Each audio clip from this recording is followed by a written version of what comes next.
Et donc il faut capitonner avec le coton de manière à faire un membre complètement homogène, tubulaire, une botte de coton sur lequel on pourra poser la bande par la suite et on fera un drainage très efficace disto-proximal, donc vers la veine cave inférieure, et sans les fameuses vagues qu'on faisait autrefois quand on ne faisait pas cette stratégie.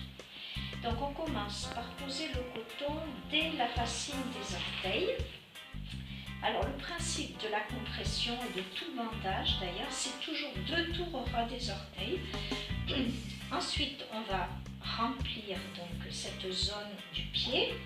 On peut faire soit directement ou soit faire un 8 et revenir fermer le pied, ça n'a pas grande importance. Ce qui compte, c'est d'arriver à faire un membre homogène et de retrouver le diamètre du mollet partout. Sur la zone de la cheville, c'est creux, donc il faut évidemment capitonner davantage et ne pas hésiter à faire de la superposition. Et on monte ainsi jusqu'en haut de la jambe, sachant que donc sur le mollet, comme on a déjà le volume maximal, on n'a pas besoin de mettre plusieurs bandes. Une fois qu'on a mis cela, on regarde. Est-ce qu'on a bien créé la botte? Ici, il en manque pour arriver à retrouver le diamètre du mollet. Pour prendre un autre morceau, le plus simple, c'est de recommencer un petit peu plus bas, d'en remettre un peu partout. Quand il y a besoin de protéger des ongles comme un talon, par exemple, qui est porteur de plaies ou d'escarres, il faut toujours beaucoup capitonner le talon de manière à ce que quand on va mettre la bande, on n'écrase pas la plaie et donc on n'aggrave pas le risque d'escarre évidemment. Donc là j'en ai un petit peu plus dans le creux de la cheville et de nouveau je vais m'étaler jusqu'en haut et hop, on enlève.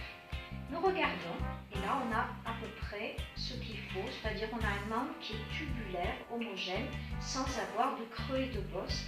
On protège les zones en relief, le dessus du pied, les malléoles et évidemment le tibia qui est une zone très fragile. D'accord ? Ça ne vous risque rien. Et juste pour qu'elle puisse filmer. Et évidemment le tibia qui est une zone très fragile. Sur ce coton, on va mettre une bande dite à allongement court, c'est-à-dire avec une compression inélastique, il n'y a pas d'élasticité. Donc il existe des bandes de 8 cm et de 10 cm et en fonction évidemment du membre et de la problématique, on peut être amené à mettre qu'une 10 cm, on va faire une compression je dirais assez simple et quand on va mettre la 8 et la 10, on va améliorer la compression.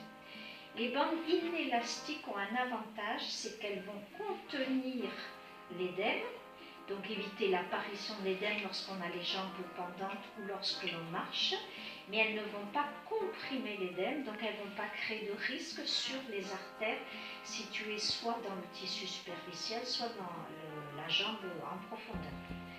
Donc on commence quand on met une bande d'allongement court, donc aussi quand on a des bilans vasculaires, les bandes à compression inélastique peuvent se mettre sur un IPS supérieur à 0,6, jamais moins, parce qu'après tout est considéré comme bouché, donc on ne met rien.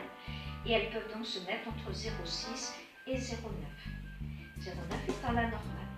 Donc on commence par 2 tours au ras des orteils pour commencer à amorcer, les orteils sont là, pour commencer à amorcer le retour veineux, en faisant attention évidemment de ne pas lâcher le premier tour et en tirant au maximum, puisqu'il n'y a aucune élasticité, donc on peut donner le maximum de la bande.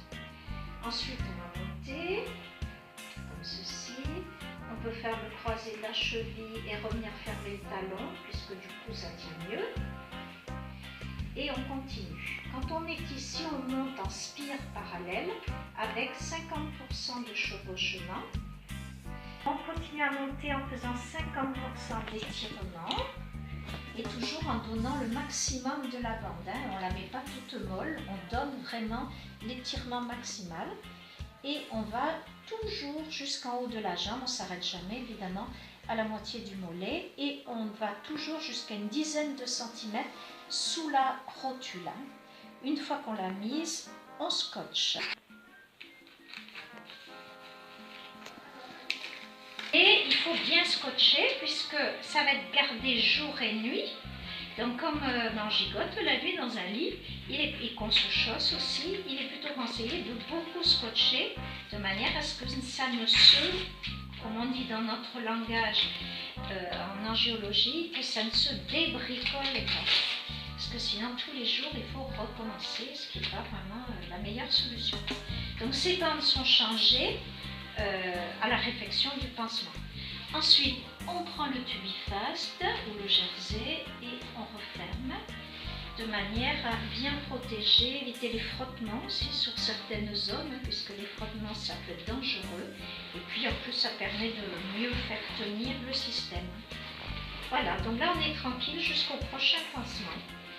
Tout est mis en place. Quand le patient va être les jambes au fauteuil, il y a un mur à l'extérieur qui empêche la dilatation de la jambe, donc l'apparition de l'édème. Et quand il marche, le simple fait d'appuyer sur le sol, ça dilate les veines en circulation de retour. Et là, il y a le mur à l'extérieur qui empêche l'apparition de l'édème.